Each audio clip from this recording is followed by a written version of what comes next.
दोस्तों, भोजपुरी के मोहम्मद रफी कहे जाने वाले पावर स्टार पवन सिंह के गीतकार आर पंकज ने लगाया भोजपुरी इंडस्ट्री के कुछ लोगों पर संगीन आरोप। दरअसल लोकप्रिय गीतकार आर पंकज का कहना है कि ट्रेंडिंग स्टार खेसारी लाल यादव और पावर स्टार पवन सिंह को जानबूझकर बदनाम किया जाता है।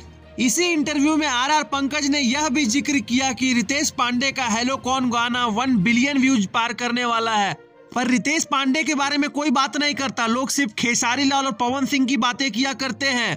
दोस्तों, आर पंकज ने पवन सिंह के विरोधियों को भी काफी जमकर की रिलाई। दरअसल आर पंकज का मानना है कि भोजपुरी के पावर स्टार पवन सिंह से बढ़िया पूरे भोजपुरी इंडस्ट्री में कोई नहीं गा सकता। आर पंकज ने यह भी दावा किया कि उन्होंने पावर स्टार पवन सिंह के लिए अनेकों गीत लिखे हैं। दरअसल आर पंकज का मानना है कि पूरी भोजपुरी इंडस्ट्री को एक होकर काम करना चाहिए। इस इंटरव्यू में जब आर पंकज ने पावर स्टार पवन सिंह को खेसारी लाल यादव से बेहतर बताया तो पूरी खेसारी टीम आर पंकज पे चढ़ उठी। तो फ्रेंड्स, आपको क्या लगता है कि भोजपुरी में एकता की कमी है और क्या सारे सुपरस्टार को एक साथ मिलकर काम करना चाहिए?